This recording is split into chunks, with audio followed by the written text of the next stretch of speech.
عید میلاد النبی صلی اللہ علیہ وآلہ وسلم کے موقع پر پورا عالم اسلام خوشیاں مناتا ہے اور محافل جلوس میلاد وغیرہ کا اہتمام کیا جاتا ہے۔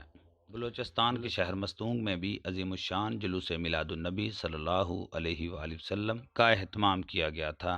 نعت رسول مقبول صلی اللہ علیہ وآلہ وسلم کے دوران کسی بدبخت نے خودکش دھماکہ کیا، جس کے نتیجے میں علماء اور عوام اہل سنت کی بڑی تعداد نے جام شہادت نوش کیا اور متعدد حضرات تشویشناک حالت میں ہیں۔ شہداء میں سر فہرست عالم اسلام کی عظیم دینی درسگاہ جامعہ نظامیہ رضویہ کے فاضل مولانا مفتی سعید احمد حبیبی بھی شامل ہیں۔ مجلس علماء نظامیہ پاکستان کے زیر اہتمام جامعہ نظامیہ رضویہ لاہور میں شہداء کے لیے تقریب کا اہتمام کیا گیا، جس میں قرآن خوانی اور شہداء کے لیے بلندی درجات کی دعائیں کی گئیں۔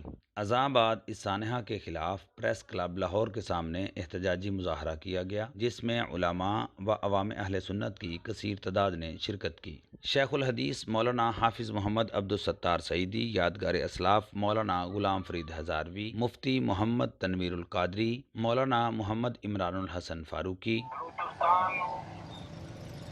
مستوں کی سرزمین پہ کل جس بربریت کا مظاہرہ کیا گیا، جو خون کی ہولی کھیلی گئی، نہتے پرامن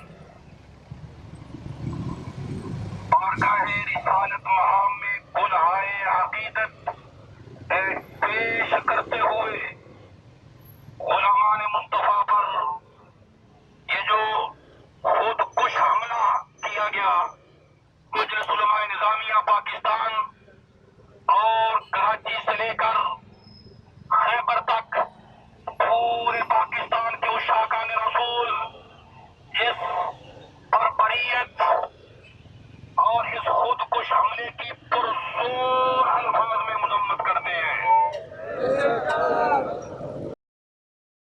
مولانا شکور احمد ضیاء سیالوی، مولانا سید متین حماد بخاری و دیگر نے کہا، پرامن جلوس میلاد پر نعت رسول مقبول صلی اللہ علیہ وآلہ وسلم کے دوران خودکش حملہ ملکی سالمیت کے خلاف گھناؤنی سازش ہے۔ ایسے اوچھے ہتھ کنڈوں کے ذریعے جشن میلاد کی رونق کو ختم یا کم نہیں کیا جا سکتا۔